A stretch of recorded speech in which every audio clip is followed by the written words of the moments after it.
вечер од Вашингтон, го гледате ТВ журналот News Flash на гласот на Америка на македонски, јас сум Јане Бојажиевски.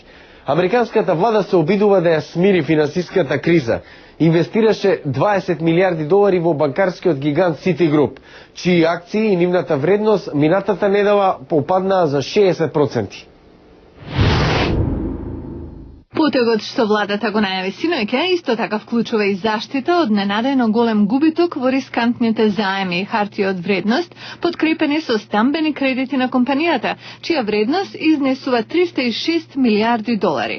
Финансиската инекција од 20 милиони долари доаѓа од владиниот пакет од 700 милиарди долари за спас на финансискиот сектор, што Конгресот го одобри во октомври. Од тие пари, владата веќе еднаш одвои 25 милиарди долари за Citigroup во замена за собственички удел во акциите на банката.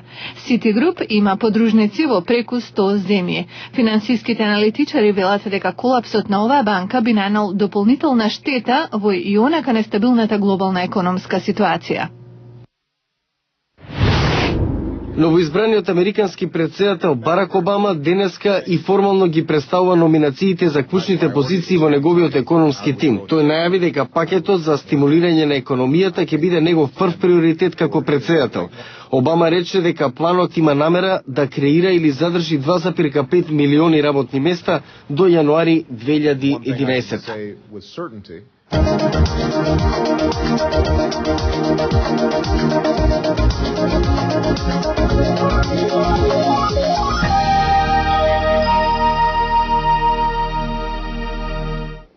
Нов извештај на американското разузнавање предвидува дека Соединетите американски држави ќе бидат помалку доминантни во наредните 2 децении, а Кина и Индија ќе го зголемат своето влијание на меѓународната сцена. Ово извештај се издава на секои 4 години и е одраз на мислењата на сите агенции од областа на американското разузнавање.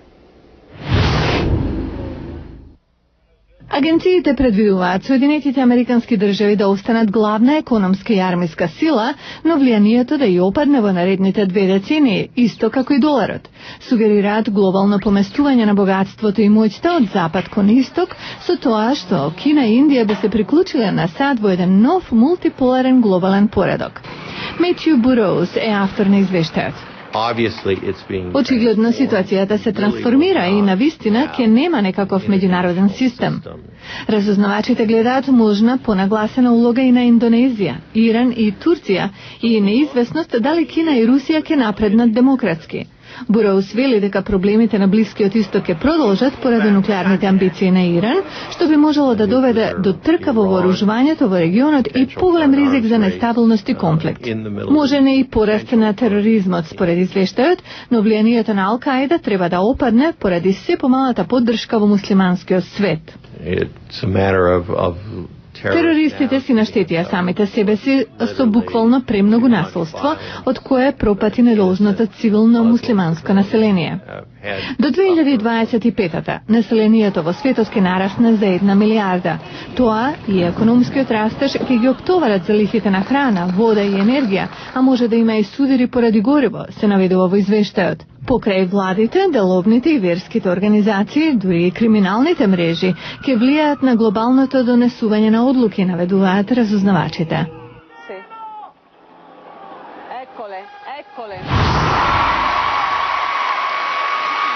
Пејачот на R&B Крис Браун беше звездата на доделувањето на американските музички награди во Лос Анџелес, каде ја доби и најпрестижната за артист на годината. Неговата девојка Ријана победи во категориите за најдобар женски артист, победувајќи Алиша Кис, која беше номинирана во 5 категории. Неколку награди освои раперот Кейни Уест, меѓу кои за неговиот албум Graduation. Романсата меѓу вампири и тинејџерки беше еден од најгледаните филмови ширум изминатиот викенд во киносалите во Соединетите американски држави. Twilight заработи повеќе од 70 милиони долари на отварањето, со што ги надмина конкурентите. Шампионот од минатиот викенд, новото остварување со Джеймс Бонд, падна на второто место со само 27 милиони заработени долари.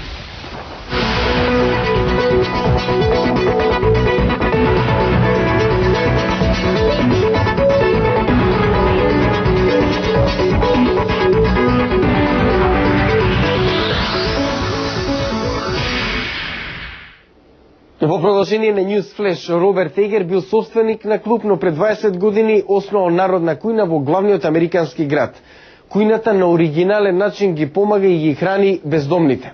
Во следниот прилог, како храната, па дури и остатоците се драгоцени.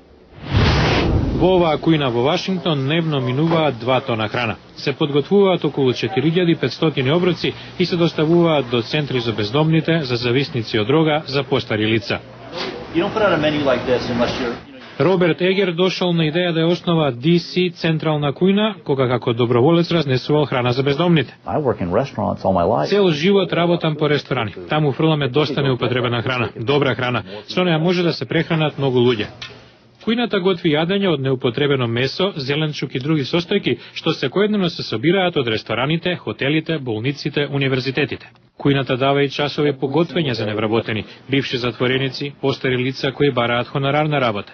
Майкл Роб продавал дрога, пред 2 години го завршил курсот за готвење. Научив како честно да заработувам, тоа многу ми значи. Во кујната помагаат доброволци, околу 8000 годишна. Студентката Кортни Ранери е една од нив. Одлично искуство. Се приклучив бидејќи сметам дека е одлична кауза и организација. DC Централна кујна веќе 20 години е истакната организација. Често доаѓаат посетители од странство, како овие од Индија, да видат како функционира. Егер сонувал да биде собственик на голем ноќен клуб, но не жали што се откажал. Вели кујната е неговиот клуб, каде им помага на луѓето со храна наместо со музика. Тоа беа вестите за овој понеделник 24 ноември 2008. Јас сум Јане Боаџиевски од студиото во Вашингтон. Го гледавте ТВ журналот News Flash на гласот на Америка на македонски. Пријатна вечер. Се гледам утре.